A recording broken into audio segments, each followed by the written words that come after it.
Hola, ¿qué tal? Aquí estamos, como no, de nuevo con ustedes. Esto es Top Motor Aragón de 7 Zaragoza Televisión. Cada semana tratamos de traerles unos contenidos súper interesantes de lo que es el mundo del motor y la competición aquí en Aragón. Este sábado pasado se celebró la tercera subida a la plana de Cadrete. Tenemos unas imágenes bastante interesantes y un comentarista que nos va a ayudar, Alberto Martínez, para comentarlas, un piloto que tiene una amplia trayectoria en el mundo de la competición, de los raids y del asfalto aquí en Aragón. También hablaremos, como no, de un famoso coche que lo habrán oído nombrar mucha gente, pero dice, ¿qué es aquello? Pues un biscooter. Pues ahora tenemos un propietario de un biscooter y le hemos hecho un psicoanálisis al biscooter para que ustedes disfruten con sus imágenes. Hablaremos también de más cosas, consejos de Centro Zaragoza, y alguna cosa más que les gustará. Como decimos, esto es 7 Zaragoza Televisión, Top Motor Aragón. Muchas gracias. Bueno, como decimos, este fin de semana se celebró en Cadrete la tercera subida a la plana, un tramo de 12 kilómetros, todo de tierra, con bastante polvo y zonas variables. Muchas veces los tramos de tierra suelen ser súper revirados, pero aquí había de todo. Había una combinación de subida, curva, con algún que otro riesgo de algún terraplén y luego amplias rectas arriba en la plana, donde se podían conseguir unas velocidades bastante fuertes. Y bueno, pues había mucha participación. Y va a comentarlo con nosotros Alberto Martínez. Tú, Alberto, ¿qué tal? Bien, muy buenas. Tú has corrido bajas, has corrido de todo, ¿no? Sí, bueno, la subida a la plana la corrí 2 veces, las 2 primeras. También fui parte de la organización las 2 primeras veces y esta vez también he ayudado. También nos has comentado que has sido uno de los, si no cabeza pensante, es uno de los promotores y que ha colaborado mucho en lo que es la organización. Así es. ¿Es en el Ayuntamiento de Cadrete, lógicamente? Sí, yo soy de allí, vivo a 100 metros de la subida. Bueno, la subida es una subida mítica, tanto para bicicletas como para andando, corriendo. Todos los años hay competiciones y dije que pensé que era un buen momento para hacer el motor ahí. Oye, una zona que lo veremos luego, con la zona de la subida, con curvas y con algún que otro barranco, ¿verdad? La subida es espectacular, le encanta a la gente. La primera vez que la hicimos estaba muchísimo mejor que ahora, porque ahora estaba recién reparada, porque el parque eólico había reparado la subida, pero no la había apretado tanto como otras veces. Entonces la primera vez, bueno, vino la gente, se quedó encantada, volvimos a hacer una segunda y luego ya pues por temas de ecologistas y tal, pues bueno, se quedó un poco todo parado ahí durante 4 o 5 años que hemos estado, hasta que ahora pues bueno, se ha vuelto a retomar. Se han concedido los permisos, todo bien, todo en condiciones. Nos ha costado un poquito, pero bueno, al final se ha podido realizar y muy contentos con el resultado. La subida es magnífica. Los primeros 3 kilómetros es una subida de un 15% de desnivel muy fuerte, con curvas, además es un firme que patina, pero no hay ningún tipo de peligro porque está toda la subida con prétil, con quitamiedos. Y luego ya bueno, cuando coronas arriba, que son el kilómetro 4 o 5, desde ahí hasta el kilómetro 10 es una recta entre campos de cultivo de cereal, eso es. Espectacular, con unas velocidades muy altas y luego bueno, pues viene una zona un poco más rota que hace un poquito de bajada también. Sí, un poquito de bajada y la verdad que esos son los últimos kilómetros, pues bueno. Es lo que se quejaba, yo he hablado con alguno que corrió y esa zona era un poco la que le tenían un poco más de miedo porque estaba un poco más ajada, más rota, ¿no? Sí, bueno, esa se ha puesto este año nueva, es la primera vez que se hace esa zona y bueno, pues hay un poco de todo en el tramo, lo que más o menos a la gente le gusta, pero sobre todo para turismos es fenomenal. Oye, más o menos, ¿qué velocidad se podría alcanzar en la recta? ¿O tú en algún entrenamiento qué velocidad has podido sacar? Pues 190 coches fácilmente. Fíjate tú, para andar por tierra, ¿eh? Sí. Y la verdad que es bastante seguro porque no hay ningún tipo de árbol, de piedra, que puede... Si en la parte de arriba una salida, pues acabas en un campo de cultivo que encima frenas muchísimo más. Entonces, bueno, pues yo pienso que ahí por eso gusta tanto a la gente. Oye, ¿tú qué has hecho este año? Porque has corrido bastantes pruebas, ¿no? Realmente. Sí, este año hemos hecho rallies, sobre todo. Y ahora el segundo round de la temporada, pues vamos a empezar a hacer alguna cosita de circuitos. El año pasado hicimos toda la temporada de circuitos con el M3. ¿Qué tal te fue? Muy bien, la verdad que quedamos campeones de Aragón de clase y quedé también tercer clasificado del CRT, que es el Campeonato de Reyes de Turismos, que también compartíamos según qué carreras con el Campeonato de Aragón y muy contento. Este año vamos a hacer un par de carreras. han coincidido rallies y circuitos en alguna fecha y bueno, pues este año he tenido que reducir un poco, pero bueno, ahora para la segunda parte iremos... Te hemos visto también siempre en la baja. ¿Este año vas a participar? He decidido que la tierra la he dejado. Me la he dejado. ¿Has probado el asfalto y te gusta más? O sea, lo que pasa, no sé, pienso que al final, a ver, yo soy un piloto que empecé tarde, por temas económicos, y bueno, pues empecé muy fuerte, con coches de tierra asfalto, y cogimos 2 bajas, una ganamos en categoría Open, con Alejandro Ronquilla, en paz descanse, que nos acordamos mucho de él, y bueno, pues bueno, llegó un momento en que... hubo 5 carreras con lluvia del Campeonato de España de Rice, 2 en Zuera, una en Guadalajara, y eso me limó la moral porque lo pasas fatal. Luego el tema de preparación, el tema de limpiar el coche, 3 días para poder quitar el barro, y luego el coche que teníamos nosotros no era para eso, era una T1 que compramos al equipo GPR, que fue campeón de España. El coche era un misil, muy bonito, muy potente, pero para el barro, y eso fue lo que decidí ya dejar la tierra y centrarme en el asfalto, porque encima también creía que me puede perjudicar en el avance que estaba teniendo el asfalto correr las 2 cosas. Muy bien. Bueno, tenemos unas imágenes, las vamos poniendo ahí para que nos demos cuenta de lo que es la subida a la plana, el tercer tramo de tierra. Aquí él organizaba Survival, ¿no? En principio, sí. Perfectamente organizado, estamos viendo la llegada de la gente. Los boxes, esto es el polígono Las Heras que hay en Cadrete, ¿eh? Según se baja donde estaba antes el famoso Figón, ¿verdad? Bajas hacia abajo, pasar al río, y ahí lo tenemos. Al lado del cementerio. Al lado del cementerio, exactamente, sí señor. Y vamos a ver, pues, los coches, ojo, que había coches guapos, ¿eh? Sí. Oye, los Can-Am al final, que es una categoría, se decidió sacarlos un poco de la clasificación, ¿verdad? Sí. Yo creo que ha sido un acierto porque al final son vehículos que tienen unas características muy especiales para zonas rotas. Al final llevas una suspensión que lleva el triple de recorrido que un vehículo. Ajá. En potencia y peso no tienen nada que ver a un vehículo. Entonces, pues bueno, al final los pilotos que corren con coche pues se sentían agraviados con el tema de los Can-Am. Porque al final si llevaban todo, yo creo que ha sido un acierto que ellos tengan su propia clasificación y el scratch sean los vehículos lo que... Hombre, es lo que dices tú. Quizás aquí había, arriba ya en la plana, en la superrecta hasta que decías de unos cuantos kilómetros, aquí los coches tenían un poquito más de ventaja porque la velocidad, los coches no tienen límite y los Can-Am sí que les limitan a cuánto, a 120 o 130 me parece, algo así por ahí. Sí, más o menos unos 140. Sí. Entonces, claro, si tú dices que con tu coche has podido entrenar a 180 y casi 190 por hora, que quieras que no. Claro, aquí por ejemplo, el tema en esta subida, en esta carrera, estaba todo muy equilibrado, tanto coches como buggies. ¿Por qué? Porque la subida, el vehículo 4x4 va muy bien, pero luego en las zonas rectas el coche está años luz y en las zonas rotas volvemos otra vez a ser más lentos los vehículos y los Can-Am, pues bueno, tienen esa ventaja. Al final se ha visto como los tiempos tanto de unos como otros están muy parejos en esta carrera y la verdad que eso pues no sé, llama la atención, las circunstancias de la prueba con el tema de la mezcla de los vehículos. Sí, lo comentábamos ayer con Rubén Mañas, que lo hemos visto hace un momento con su Ford. Bueno, pues Rubén fue el vencedor, ¿no? Que es sí, bueno, un gran amigo tuyo. Hay que decir que para esta subida a la plana contábamos con 2 campeones del mundo en la prueba. Vino Mikel Azcona, campeón del mundo con Hyundai, vigente campeón, y Luis Climent, que fue campeón del mundo de rallies. Sí, sí. Con un puesto muy bueno en el último rally de Monte Carlo, ganó la categoría de históricos, me parece, ¿no? Así es, ganó el históricos de Monte Carlo. Entonces, bueno, al final, ese nivel de pilotos, pues bueno, la victoria de Rubén tiene que saber muy bien. Bueno, tú estabas en lo que me has dicho, tú formaste parte de la organización. Oye, a veces la gente piensa, Alberto, que organizar una prueba de estas es muy sencilla, ¿verdad? ¿Verdad que a veces no es tan sencillo como parece? No, para nada. Hay que contar con todo, con medio ambiente, con un montón de permisos de todo tipo, ¿no? Fíjate tú.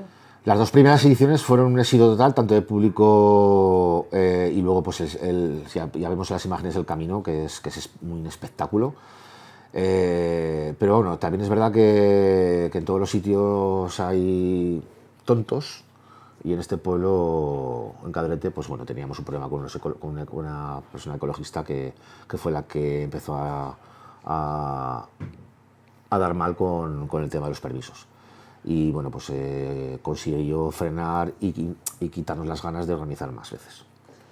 Yo pienso que, aunque yo también soy partidario de la ecología, yo creo que tiene que haber siempre espacio para todos. Hay espacio para todos. Hombre, no puede ser que porque alguien diga, oye, que tal, que cual, que empieza a protestar, yo creo que se puede hacer como se ha hecho también con la baja. La baja mismamente, fíjate tú, y sin embargo se lleva haciendo hace un montón de años en Aragón, vamos, en Los Monegros, en Teruel, en todos sitios, y se consiguen los permisos sin ningún problema, realmente. Ahí estamos viendo a Rubén cómo andaba el Forfiesta. Espectacular, sí, sí. Luego nos explicará, tiene un Forfiesta especial ya, es un 4x4 con más de 300 y no sé cuántos caballos, con un auténtico pepino. Vamos a decir que el vencedor de la prueba fue Rubén Mañas con el copiloto Pablo Izcube. Segundo clasificado fue el piloto, dos hermanos, Marc y Lidia Montaner, con un Subaru, que lo hemos visto también después de Rubén. Y en tercera posición David Oyarzún y Ana Raras con un BMW. Son coches, pues quizás sea este David Oyarzún, no lo sé. Sí, es Oyarzún. Pero, oye, pensás en un coche este es Pablo Fortullo y Coral Barroso. También tuvo una buena actuación, ¿verdad? Sí, Pablo siempre es muy buen piloto.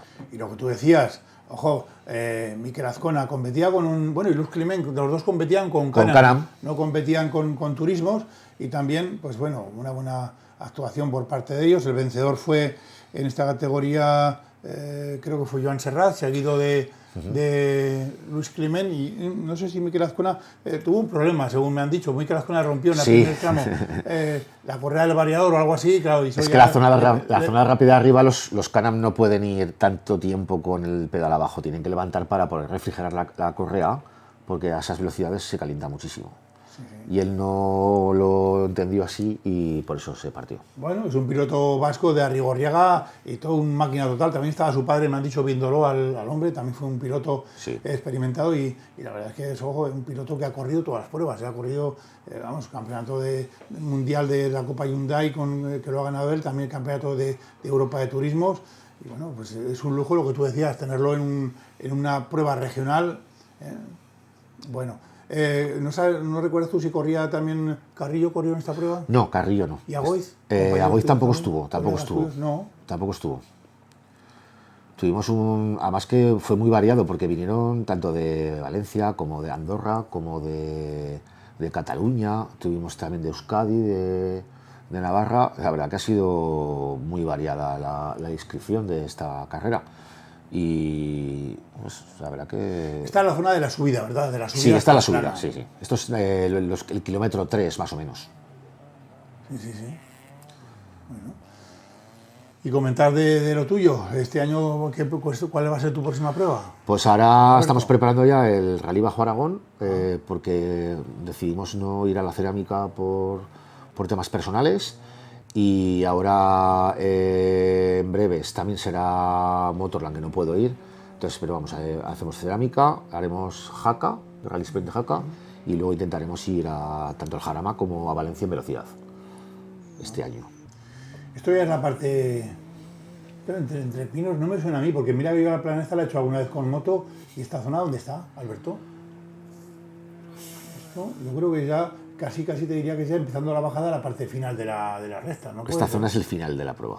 Yo creo que sí. Esto ya es los últimos 2 kilómetros, o 1 kilómetro. Que es al lado de María de Huerva. Hacia María Huerva, que se baja hacia María Huerva. Sí, pero la subida no tiene árboles. Es completamente... Si os dais cuenta, el camino está perfecto.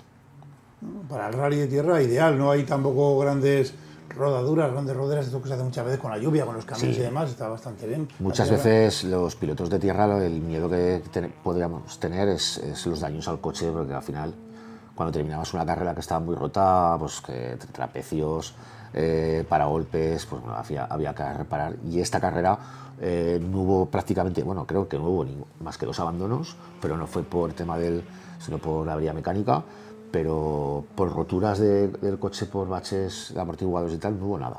Lo que decías tú antes también de los quitamiedos, de las protecciones, comentamos con Rubén, que hablamos con él ayer, y nos comentaba también fuera de micrófono, que precisamente él se confió un poquito y fue el quitamiedos el que lo metió otra vez para adentro. Si no está el quitamiedos, se va un poco por el barranco abajo, ¿eh? Sí, la verdad es que sí. Está muy bien preparado, la verdad es que esa zona, sinceramente, está muy bien. Yo espero que, bueno, pues que ahora se pueda llegar a un acuerdo para poder continuar con la prueba. Hace 2 años, la última vez que se realizó, sé que la Federación Española estuvo interesada en preparar una subida por el Campeonato Español y Europeo de subidas de montaña en tierra. Y me gustaría que, bueno, pues que si algún día se retomase ese proyecto y que bueno, pues saliese adelante, porque al final para el automovilismo aragonés pues es una buena noticia. Hombre, ahora que está Anchel también metido en lo que es la federación y luego está Temis también, que se ve que está trabajando mucho por el tema de la federación aragonesa, hay buen ambiente, ¿verdad?, entre las federaciones. Yo creo que siempre. No sé, eso no lo dirán ellos. Me imagino, nosotros bastante hacemos con ir nosotros llevo 8 años colaborando en lo que haga falta, yendo a las carreras a las que más puedes y bueno, pues bueno. Anda, ¿también te ha permitido ir con el capo levantado? Oh, madre mía. Eso eran los Focus, ¿verdad? Hay una Copa Focus también para rallies de tierra, ¿puede ser? Sí, hay una. Un campeonato. Sí, había pocos, pero había. Esos coches van como misiles por la tierra, son baratos y tal, y van muy bien. Además, lo que hablamos, para preparar Pero para mí el mejor coche para estas carreras es un tracción trasera. Aunque no eres competitivo en tiempos, que parece que no, porque Oyarzún y Pablo Fortuny hicieron unos tiempazos, los coches son divertidísimos para conducir. Bueno, aquí estamos en la entrega de premios, ¿eh? Sí, desde el Ayuntamiento de Cadrete. ¿Y esto dónde está? Este es el responsable de la comarca, también otro del Ayuntamiento. Sí, ahí está el teniente alcalde, el concejal de servicios y el alcalde de María de Huerva. ¿María de Huerva o Cadrete? María de Huerva. El alcalde de Cadrete no estaba porque estaba en una competición nacional con chiquillos, con un equipo de fútbol. Claro, también es que el término, también rozabais parte de María de Huerva. Sí, hay un trocito de María de Huerva. Tiene que estar también el Ayuntamiento de María de Huerva. Ahí arriba las planas tenemos hay tres, se comparten con 3, Zaragoza, María de Huerva y Cadrete. Oye, un montón de premios había para mucha gente, ¿eh? Porque hay categorías. ¿Por qué hay tantas categorías en el mundo del automóvil? Porque te puedes volver tarugo. Bueno, pues al final es la única manera de que sea algo igualitario todo. No todo el mundo tiene dinero para comprar un coche de 300 caballos y al final pues un Focus y un N1 no lo puedes poner a la misma altura. Entonces, pues, sus categorías yo creo que están muy bien, tanto unas como otras. Tanto por cilindrada como por ruedas motrices o lo que haga falta en ese aspecto. Oye, ¿qué tal lo que le decimos todo el mundo, el comisario del turbante, Alejandro? ¿Qué tal está? Estaba por aquí, me parece que me dijeron que estaba colaborando también con vosotros. Sí, estaba colaborando y bueno, pues ahí está. Oye, es un hombre que está hecho de hierro, mira que le han pasado cosas y va baja tras baja, lo vemos en carreras colaborando y es un tío, pero una bella persona, siempre además tiene una palabra, cuando hablas con él, te escucha, que hay comisarios que, chico, parece que sean dioses, vas a hablar con ellos y dices, no, nada, ni hablar. Pero Alejandro es una excelentísima, una bella persona. Sí, es una bellísima persona que espero que no se deje tampoco influenciar por muchas otras cosas que pasan en las carreras y que mantenga el espíritu que tiene y que bueno, pues el tema de los comisarios deportivos voy a permitirme el lujo de callarme, sí. Pero tendríamos mucho que hablar en este aspecto. Ahí estamos viendo a Rubén Mañas con su copiloto Pablo Escue, que luego tenemos unas imágenes que grabamos en su taller que nos explicará el pepinaco de coche que tenían. Bueno, ahí estamos los hermanos Lidia y Mar Montaner a la izquierda y en tercera posición, como mucho, David Oyarzún y Ana Arrarás. Bueno, en principio, si quieres ya nos quita ya las imágenes, hemos visto el reportaje. Y ahora les vamos a dejar con unas imágenes que tenemos grabadas en el taller MI Motorsport de Rubén Mañas, donde preparan, yo creo que es el mejor sitio que hay en Aragón. Oye, tiene un banco de pruebas, por supuesto, de potencia, con sus superordenadores al lado. Yo no he visto otro como ese en ningún taller aquí en Aragón. Es 4x4 además. Encima, es que antes lo tenía de 2x2. Antes tenía 2, y luego lo hablaba con él y con su padre, con Emilio. Ayer me dijeron, no, es que este lo han puesto hace poco, este ya vale para todo. Además, es elástico, se puede ajustar a todo tipo de coches, grandes, cortos, medianos. Y lo saben manejar, que esa es otra cosa muy importante. Esa es otra importante. Bueno, pues les dejamos con las imágenes de Rubén Mañas y su Ford Fiesta, que fue el vencedor de la prueba, y nos va a explicar un poco los pormenores de ese supercoche que tiene y lo bien que lo maneja él. Muchas gracias. Estamos con Rubén Mañas, propietario de este maravilloso Ford Fiesta. Rubén, explícanos un poco el coche que tenemos delante. ¿Qué tal? Buenos días. Pues esto es un Ford Fiesta, que es un proto. Es un chasis prácticamente tubular, una carrocería de Ford Fiesta, y lleva montada una mecánica de Mitsubishi Lancer Evo 10 con motor prácticamente original, caja de cambio secuencial y diferenciales de carreras, frenos de carreras. Oye, tal como está preparado ahora, ¿para qué modalidad? ¿Para tierra, para asfalto? ¿Cómo lo tienes? Ahora mismo está con la configuración de tierra, con los frenos pequeños, con la llanta de 15 pulgadas, con la suspensión pues, más alta y bueno, para usarla en camino. ¿Qué es lo último que has hecho con este coche? Pues el pasado fin de semana hicimos la subida de la plana de Cadrete y bueno, la verdad que fue bastante bien. ¿Cómo te fue? ¿Cómo quedaste? Y ganamos. Está bien, ¿no? Sí. Oye, hablando ahora fuera del micrófono, me comentabas, este coche, por decirlo de alguna manera, ¿qué velocidad le podemos sacar ya arriba en la plana, por ejemplo? Pues nosotros nos limitó la cabeza más que el coche y creo que vimos 188 o algo así, pero por configuración de desarrollo puede hacer más de 210. ¿Cuántas velocidades me has dicho que tiene, perdón? 6 marchas. ¿6 marchas? Sí. Oye, ¿se puede configurar también el tema del cambio? ¿El cambio...? No, el cambio es una relación fija. ¿Fija? No, sí que según para asfalto o para tierra se usa cambiando el diámetro de rueda, ¿no? Como las llantas de 18 pulgadas con el neumático un poco más grande, se alargaría no mucho más, pero sí algo más la relación. Muy bien. ¿Piensas hacer alguna cosa más con este coche este año? Bueno, pues la idea no era sacarlo más, pero bueno, visto que lo hemos pasado tan bien y que se nos ha dado relativamente bien, pues sí, pues probablemente hagamos lo que queda de Campeonato de Aragón. Oye, aquí en tu taller me imagino que lo prepararás, lo tendrás bien puesto a punto, pero este coche, ¿dónde se crea, dónde se genera? Porque claro, me ha dicho que es estructura tubular, que lo veremos ahora por dentro. ¿Quién los fabrica? ¿Quién los hace? Estos coches los hacen en Polonia. ¿En Polonia? Sí, y cogen pues una estructura multipunto bien hecha sobre una carrocería de un Ford Fiesta y luego tienen dos configuraciones, una para montar, bueno, tienen tres realmente, una para montar mecánica de Evo 10, mecánica de Evo 8, Evo 9 o mecánica de Subaru. Y en este caso lleva la de Evo. Exactamente, ahora lleva un Evo 10, es un coche pues que la relación prestaciones, calidad, inversión no, bueno, pues es alta, pero no es la de un R5 o un Rally 2 y para los mortales que digo yo, no, con esto vamos más que sobrados. Oye, vemos que lleva matrícula, ¿se podría circular con el coche por la calle? 24 horas antes y después del rally, sí. Este coche lo bueno que tiene que el anterior dueño hizo las cosas muy bien a nivel de documentación y está todo completamente homologado y referencia como... O sea, de habitual no lo puedes emplear, simplemente sería una previa a la carrera y posterior. Eso es. O sea, pues si en un momento dado te apetece ir hasta la carrera con el coche, Sí, podrías ir. Desde aquí, desde Cuarte, fuimos a Cadete por la carretera y no hay problema. Oye, de consumos cómo va, porque también he oído que gasta un poquito, ¿verdad? Pues nosotros en la plana estábamos gastando entre los 12 kilómetros y medio de subida y la bajada unos 21 litros. O sea... Por pasada. Sí, 1 litro y pico el kilómetro. Joder, y a los 100 litros. Sí, Si fuera así, ¿no? 100 y algo. Joder, madre de Dios. ¿El depósito que lleváis de cuánto es? Pues el que llevamos actualmente es de 45 litros. Que tampoco es mucho.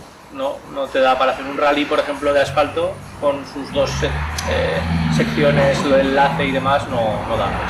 ¿Y le puedes poner un depósito más grande? Sí, puedes poner un depósito. Se podría hacer. Hasta 120 litros.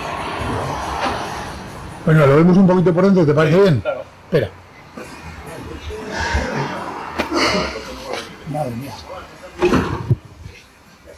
Explícame un poco qué es lo que tenemos. ¿El volante? ¿Qué volante es este? Es un volante, bueno, que llevaba el coche, la verdad que no me he matado mucho en cambiarlo.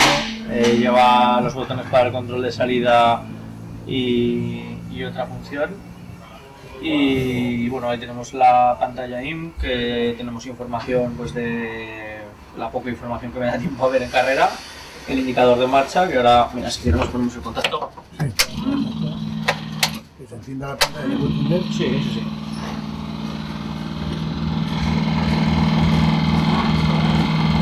Ahí tenemos información pues, de presión de tubo, temperaturas, voltajes, la velocidad, tenemos información básica pero muy necesaria pues, para ver que está todo trabajando como toca.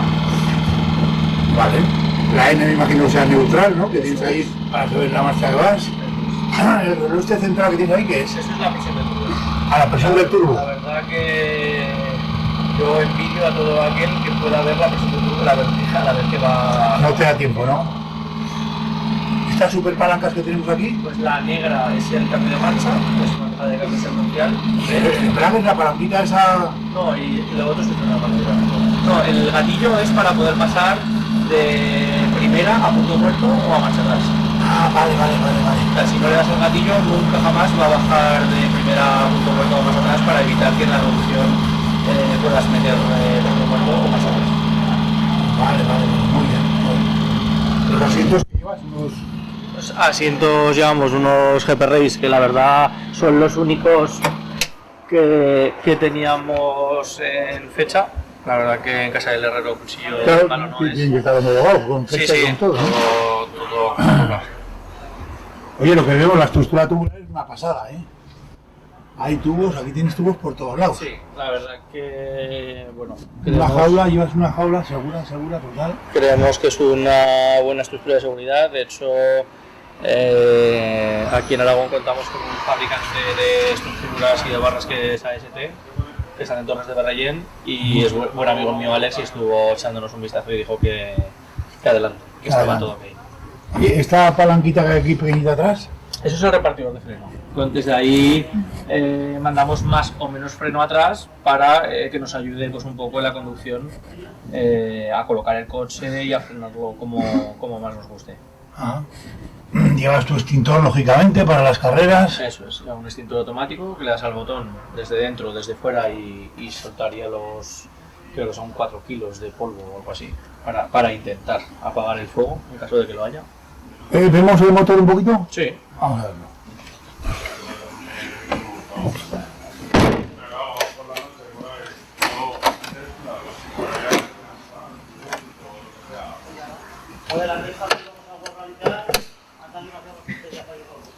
Motor, como hemos dicho. El motor es de un Mitsubishi Ceremo 10. Lleva pues, un motor de serie, no lleva nada. Es un Viago en principio, ¿no? Eso es, un 2 litros turbo, los árboles de levas. ¿Solo llevas un turbo? Sí.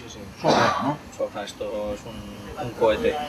Pues bueno, la verdad que es un coche que está... Esto es la entrada de Kiden. Esto es la misión, en la caja de filtro del aire, la entrada al turbo. Y bueno, la verdad que pues un motor entero... ¿De cuántos caballos estamos hablando? Pues estará este coche yo creo que en unos 360, 370 caballos por ahí. Tracción integral. Tracción integral, lleva... Al final esto es como si fuera un Evo 10 un Evo 10 de rally montado sobre una carrocería de forfista. Pero más corto. Pero más corto, un poquito más ligero. Es un coche que es muy noble de llevar, pero tiene ese punto picantón de nerviosismo. Solo tenemos aquí estas 2 botellas. Esas son las botellas de la suspensión. Ajá. Desde aquí ajustamos compresión de alta y de baja de las 2 botellas, una para cada amortiguador. Y bueno, pues la centralita de motor, la centralita de los diferenciales que está abajo. Y bueno, todo muy comprimido, ¿no? Porque es el motor de un forfista y tiene que haber un motor. Claro, sí. Bueno, aquí ya ves todo recortadito. Todo. ¿Y esto lo homologamos como Forfiesta Evo? Esto es un Ford Fiesta y lleva homologado el cambio de motor. O sea, lleva legalizado el motor 4V11, que es que es el 2 litros turbo de Mitsubishi. Muy bien. Pues estupendo, Rubén. Ya puedes cerrar un poquito, cierra el capó, a ver.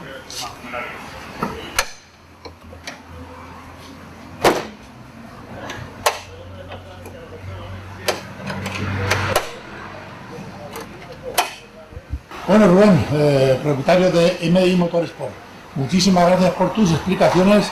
Disfruta de este coche, ¿vale? Vale, muchas gracias. Venga, chao. Chao. Pues muy bien, estamos aquí, como no, de nuevo con ustedes. Hace años ya, cuando ahora está de moda, que se está hablando de Motorland, por fin va a haber MotoGP este año y el año que viene también. Y luego vamos a estar en un stand-by que nos van a dejar como circuito reserva para MotoGP. Nos fastidia un poco, pero claro, hay que entender que España tiene 4 circuitos de Gran Premio. Tenemos Jerez, tenemos Montmeló, tenemos Cheste y tenemos Motorland. Hay pocos países en el mundo con 4 grandes premios, ¿no? Entonces se ha decidido por parte de Dorna que Motorland sea, a partir del año 28, un circuito reserva. Que por ejemplo, el año pasado, el año que viene no nos tocaba también, pero como el de Hungría se han dado de baja, pues nos dejan hacer el Gran Premio también en el 27. Bueno, pues mire, tenemos unas imágenes. Yo estuve hace muchísimos años, pues igual a 20 años, cuando se inauguró Motorland y grabé la primera vuelta. Se invitó a varios pilotos aragoneses a participar en lo que era la primera vuelta del circuito. No la primera vuelta, una manga de 15 minutos. Y yo grabé la primera vuelta dentro de un coche de amigo Carlos Arco, que nos dejó participar en esa manga, en esa carrera, y se la vamos a traer aquí porque seguramente con el amigo Alberto Martínez comentaremos alguna cosita y seguro que les gustará, ¿de acuerdo? Bueno, pues estamos viendo ya la salida, el circuito, fíjate tú, no había mucha gente porque realmente no... Estamos dentro de un Peugeot 106, creo que es un Citroën, creo que es un Citroën Saxo, que la carrocería es muy, muy parecida. Ahí lo estamos viendo. Y ya de tú, cómo se llega a la primera curva, cómo hay gente que frena muy pronto y gente, tú que está ya metido en los circuitos de asfalto, cómo se te meten, buscan el lado bueno. La primera vuelta, les digo, la primera vuelta que se hizo en este circuito de Motorland por parte de diferentes pilotos aragoneses. Es brutal este circuito, ¿eh? Sí, es brutal. Sí. Ahora veremos la bajada enseguida hacia el embudo, que tiene 2 curvas ciegas, que como no vayas bien... Oye, yo pensaba que esto era muy fácil, pero luego aparte cogí un coche mío, coche que tenía, y en 20 minutos di 2 vueltas y media o 3 vueltas. O sea que me costaba, si a un piloto del Mundial del MotoGP le cuesta 1,48 o 2 minutos, a mí me costó pues unos 6 minutos o 7 dar una vuelta y iba ligero, ¿eh? O sea, seguro que iba bastante fuerte. Bueno, aquí había ocurrido una cosa, que nuestro amigo Muniesa de Alcoriza pues salía con un Porsche. Aquí tenemos a Joaquín Rodrigo, también un piloto experimentado con su Renault Megane, Renault Clio, me parece, sí, Renault Clio, piloto patrocinado por Manfilter. Y ahora veremos enseguida, cuando ya salimos del embudo, subimos hacia lo que sería el muro, le llaman a esa, sí, al Peñascal ese tremendo. Esa curva es brutal, está a fondo, que puedes salirte un poquito ahí en la trazada y meterte por el asfalto, y cuando llegas al final, que es ciego, ahora vemos que no se ve la salida, entonces la frenada apuras, te metes a la izquierda y esa es de muy baja velocidad, y luego ya tienes el giro a la derecha. Sí, hombre, y ahora enseguida... Y ahora haces una frenada fuerte, mira este Porsche como adelanta, al Muniesa. Giras a derechas, es una curva lenta, y ya nos bajamos a la recta... Esta es la recta de contrameta. Que es, vamos, 1 kilómetro y pico de recta, realmente. Sí, sí. Ahí estamos viendo cómo, saliendo el último que salió, le dejaron salir el último, pues igual adelantó. Yo creo que en la primera vuelta, al final de recta, ya pasó a todos. Ya. Claro, tenía un pedazo de coche. El Porsche, ¿no? Un Porsche con pues, 300, a velocidad punta, casi 300 por hora, y los demás irían a 160, 170, bueno... El circuito, la verdad, es que lo que tú dices, muy bien este circuito, va de mejor a mejor. Yo hablo siempre con lo que es la organización, prensa, pilotos, y lo que tú comentabas, este circuito es brutal, es una pasada, una maravilla. Yo nunca he corrido, solo he corrido en unos entrenamientos en el circuito de coches. Esta vuelta está en el circuito de coches, sí, claro. Pero luego a partir de no sé qué año, ya prácticamente los campeonatos Campeonato de Aragón y todo lo que se ha corrido ha sido el circuito de MotoGP, que es un poquito más corto, la recta. Sí, la contrarrecta se acortaba bastante, ¿verdad, Alberto? Sí. Bueno, pues espero que les haya gustado estas imágenes, que disfruten con ellas. Y bueno, ¿qué tenemos ahora? Tenemos unos consejos, ¿verdad? Sí, Héctor, nos dice nuestro técnico. Nosotros colaboramos con el Centro Zaragoza de Pedrola. Sabes que es un centro donde se dedican a experimentar cómo mejorar la forma de conducción, cómo prever accidentes, cómo estudiarlos si ha habido, cómo ayudarnos, como en este caso, por ejemplo, ahora que llegan, mucha gente va a coger vacaciones en julio, pues muchas veces cogemos, abrimos el maletero, empezamos a echar cosas y no. Si queremos seguridad, hay que coger y todo en orden. Lo más pesado abajo, si van los asientos traseros sin ocupación, poner los cinturones incluso traseros enganchados, porque, ojo, a la velocidad que vamos, a 90-100 por hora, un frenazo en seco, lo que llevamos atrás puede ser una catapulta que nos haga mucho daño, ¿no? Bueno, pues los dejamos con Centro Zaragoza y luego volvemos con ustedes. Muchas gracias.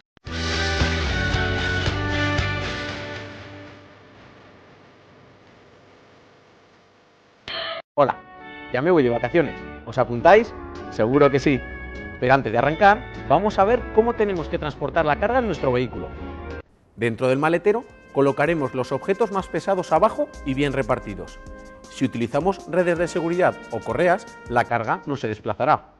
Y si nuestras cosas no caben dentro del maletero, es mejor descartar lo innecesario. Nunca hay que llevar objetos sueltos dentro del habitáculo, pues hasta el más pequeño, si no está sujeto de forma correcta, puede salir despedido en una frenada.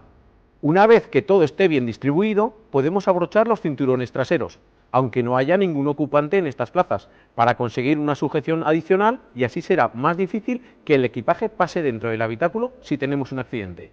Sé lo que me vais a decir, a veces tenemos que llevar más cosas y no tenemos espacio suficiente en el maletero de nuestro coche. Vamos a ver qué podemos hacer. Para llevar la carga sobre el techo necesitamos unas barras portaequipajes. Su diseño pasa diferentes pruebas y se adapta a cada tipo de vehículo. Sobre las barras podremos colocar una bandeja para sujetar nuestro equipaje mediante correas. No utilicéis bandas elásticas o pulpos, pues son flexibles y la carga puede desplazarse y llegar a soltarse. Los cofres de techo son una mejor solución. Son herméticos y aerodinámicos y nos permiten transportar objetos de forma segura y sin incrementar tanto el nivel de ruido y el consumo de combustible. No os paséis con la carga. Puedes consultar el peso máximo que admite el techo en el manual del vehículo. Los elementos que utilizamos también tienen un límite. Asegúrate de no sobrepasarlo. Y si todavía nos falta espacio, también existen accesorios que permiten colocar cofres en la parte posterior del coche, sobre el enganche del remolque. Así podremos transportar el equipaje que no nos cabe ni en el maletero ni en el techo. ¿Queréis llevar otras cosas? El transporte del material debe ser cómodo y seguro. Pero tranquilos, para cada necesidad hay un accesorio apropiado. Para transportar la bici tenemos portabicicletas de techo, de popa y con enganche en la bola del remolque. Si la llevamos en el techo, acordaos de desmontar la bicicleta cuando la altura de paso sea limitada.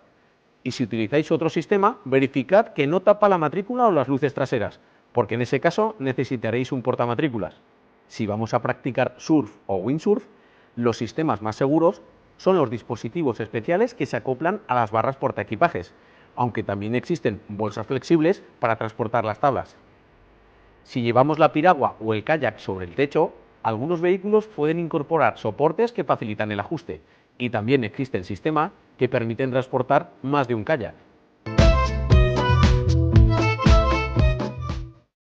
La carga no puede sobresalir más de un 10% de la proyección en planta de nuestro vehículo, o un 15% si la carga es indivisible. Y si la luz natural es escasa, colocaremos una luz roja que facilite la visibilidad al resto de usuarios. Ya hemos cargado nuestro coche. Nos vamos de vacaciones. ¡Hasta luego!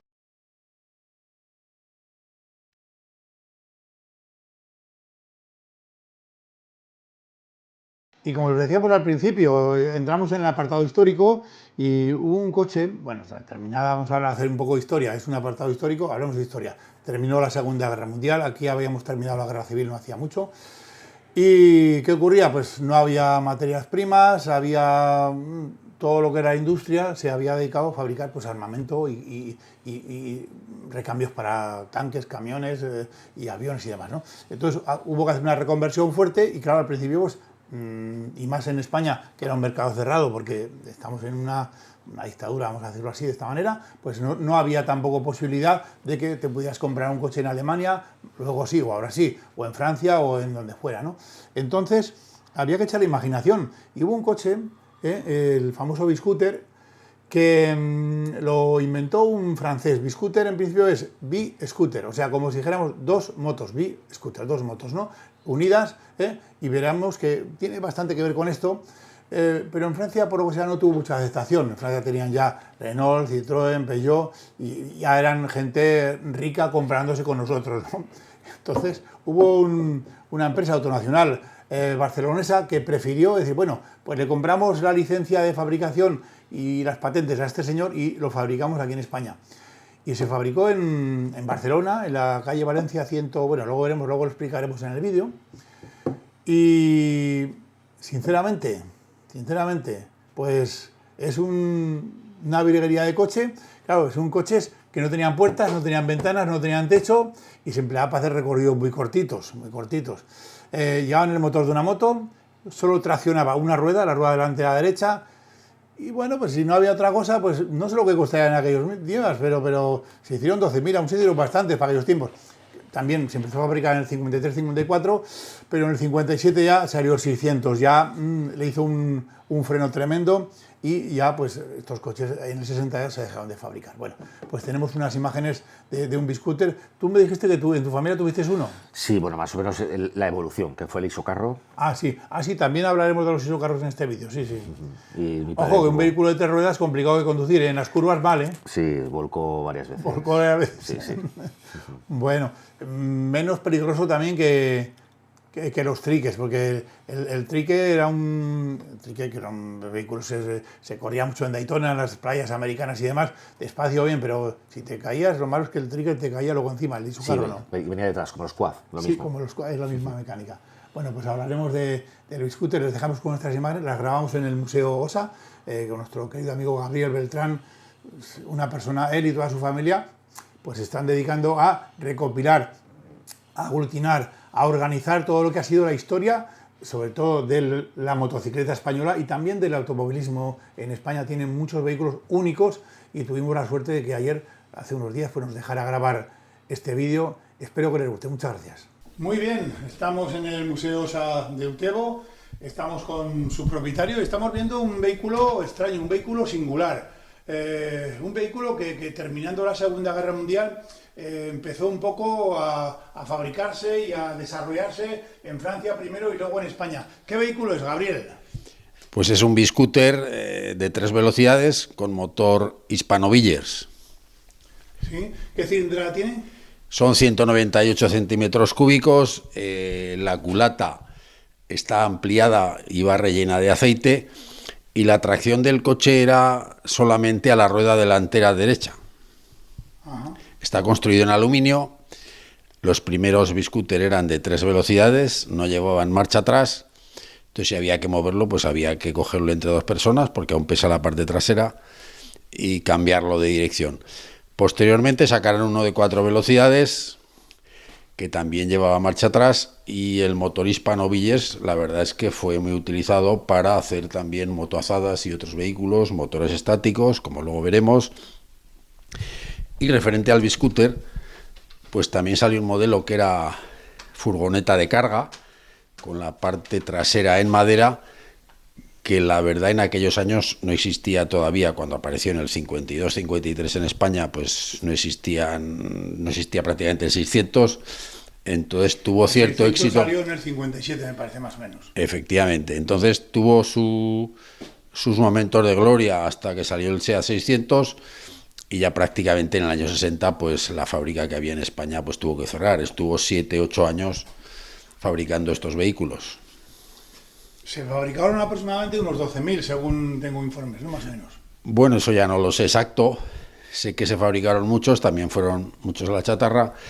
Y la cualidad que tenía, que era un coche, pues digamos, barato, era de aluminio, la chapa no se oxidaba. No había que pintar prácticamente. Y hoy día, pues, llevan un precio bastante razonable, pero tirando al alto, porque los pocos que hay, pues bueno, digamos que se cotizan al alza. Es un motor, como decías antes, 197-198 centímetros cúbicos, los tiempos, que daba 9 caballos aproximadamente. ¿Este se arranca a tirón o se arranca con motor de arranque? Porque los últimos llevan ya motor de arranque, ¿no? Creo que sí, pero bueno... Muy pocos modelos ya. Sí, porque... Con un tirador, ¿verdad?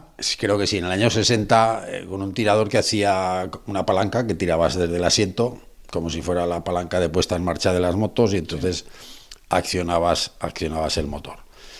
Era un coche muy básico, el suelo era de madera, los había con capota, sin capota. Este concretamente pues debería de llevar capota en la parte trasera, pero bueno, como lo encontramos así en estado más o menos original, pues no hemos querido el tocarlo. Oye, ¿y estos coches, con estos coches, qué tipo de uso le podíamos hacer? ¿Podíamos hacer algún viaje? Bueno, Había que ser un poco atrevido también, ¿verdad? las carreteras en los años 50, cuando salió, pues había muchas con baches, con tierra. La verdad es que todos los vehículos que circulaban, salvo excepciones, eran un poco lentos, pero bueno, yo creo que sí, porque en España se usaba lo que había entonces, igual motos que coches, entonces el que no tenía más remedio que viajar en él, pues supongo que viajaría.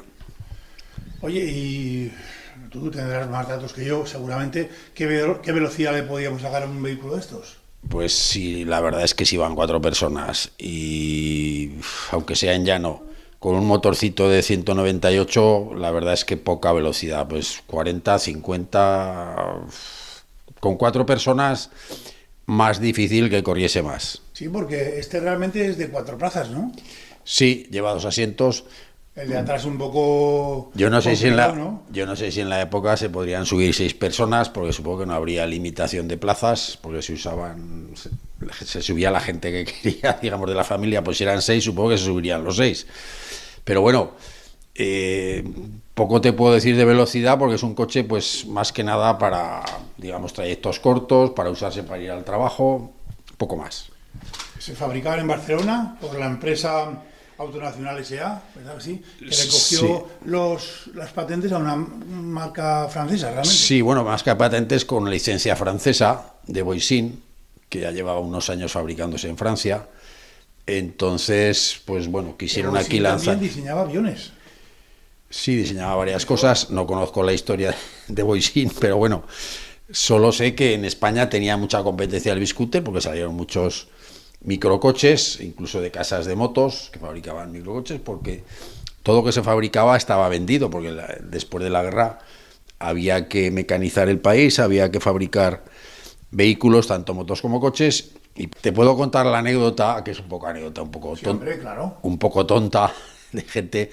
No ha habido muchas personas, pero han venido 2 o 3 en estos últimos 2 años que han dicho que qué sitio más raro para poner el motor al lado del volante, que si al girar el volante pues se pegarían con el motor y tal. Pero bueno, es un poco la anécdota por Hombre, comentar que eso es la muestra del motor que lleva Biscooter. Efectivamente, para no levantar el capó, pues pusimos ahí otro motor para que se viera bien la culata y los detalles. Pero eso, que siempre hay gente, bueno, que tiene sus ideas. Oye, ¿y este coche lleva freno a las 4 ruedas? ¿Sabes tú? Pues creo que no. Vale, lleva unos buenos focos también para ser un coche tan simple, lleva unos focos ya de tamaño. Bueno, como los de moto multiplicado por 2. Ah, claro. Oye, ¿es verdad que el coche quiere decir B-scooter? O sea, dos scooters. Bueno, eso es lo que decían de Francia, que lo sacaban con la licencia como si fuese.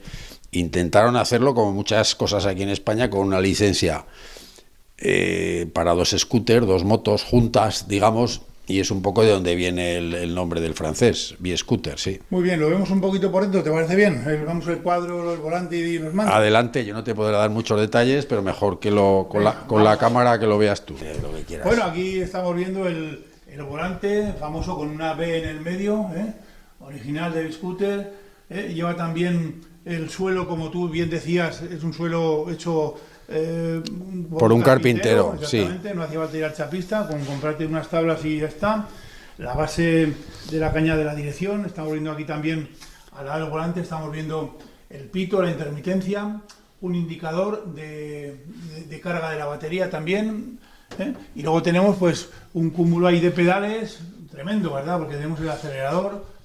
Sí, el freno, yo creo que esta palanca sería la puesta en marcha, seguramente. La palanca larga, ¿no? Sí, para pegar el tirón. Sí. Y luego, pues bueno, lo que hablábamos antes. Esto es la palanca de las velocidades también, que este tenía 3 velocidades. Sí, este eran 3. Supongo que lo hicieron ligero porque al no llevar marcha atrás, que había que mover la parte trasera, pues bueno, una persona, según como fuese, no la podría mover porque aún pesa. Entonces supongo que intentaron hacerlo ligero para poderlo mover. Aquí delante podían ir tranquilamente pues 2 personas. Sí, 2 personas, podían ir 2 personas, Y aquí lo que no pueden ir aquí sentado, porque aquí tienen que ir dos niños muy pequeñitos además, porque ahí no hay forma de que poner las piernas en ningún sitio. No, lo que pasa es que yo al poner el motor ahí moví un poco el asiento a la parte un poco más atrás, entonces si el asiento podía ir como 20 centímetros más adelante y bueno, la parte trasera justo para poner uno de los pies.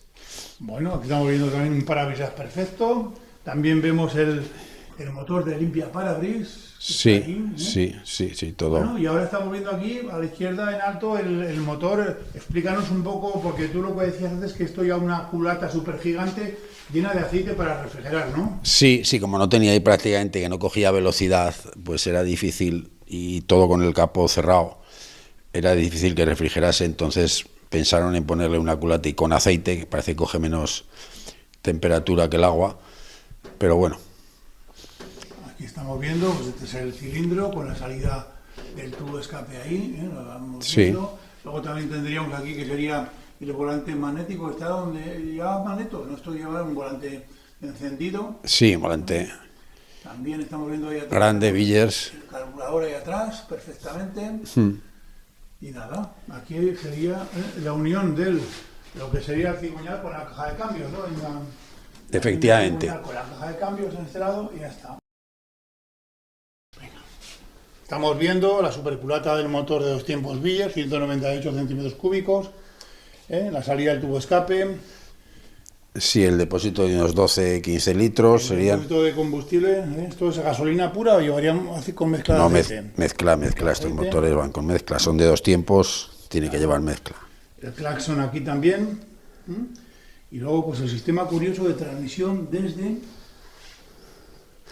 Bueno, pues que eso debe ser el motor de arranque. Hemos hablado antes que se arrancaba a palanca, pero por lo visto de la dinamo ahí sí parece que sea el motor de arranque para ponerlo en marcha. Con correa dentada.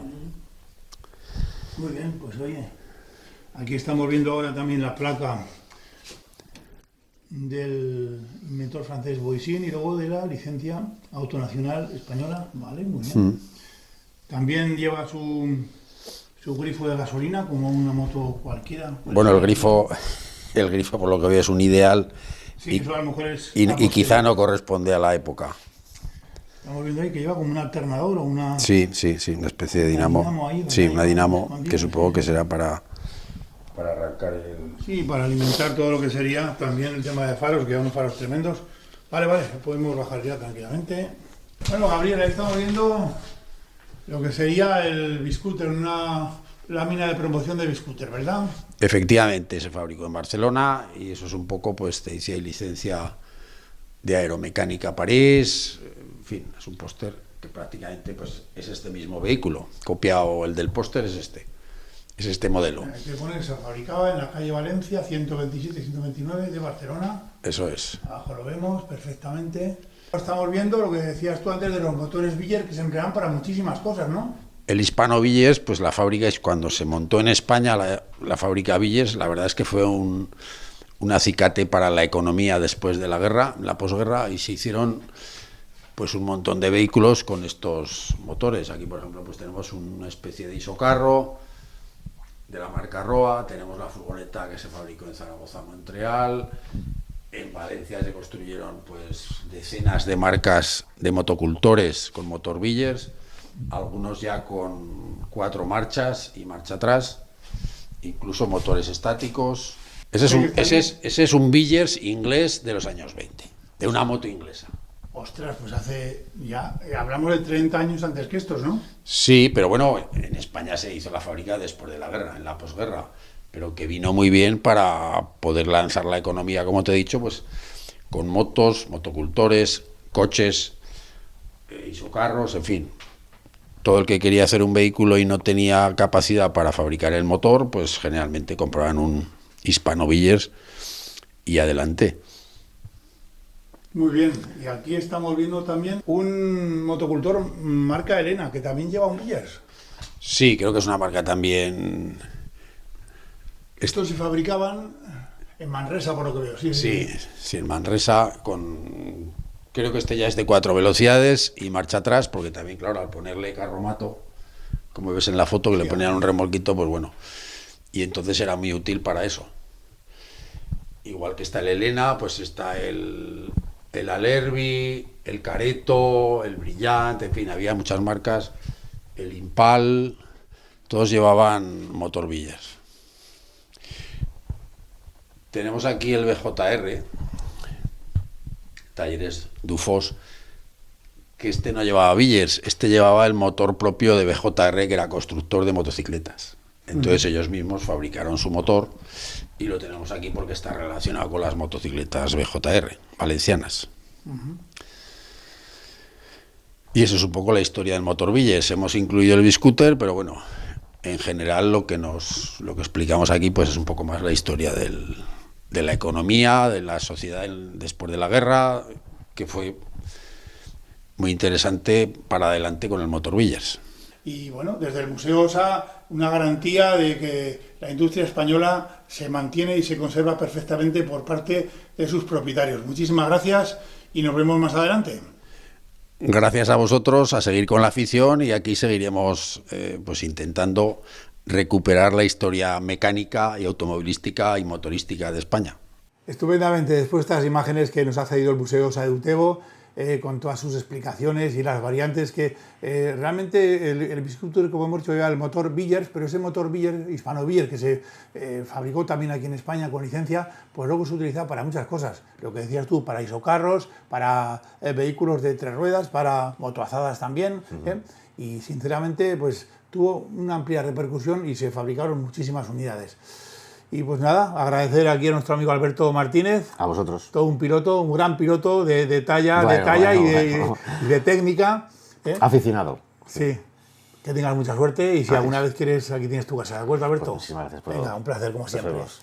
Que pasen buen fin de semana. Los esperamos la semana que viene, si Dios quiere. Un saludo, muchas gracias.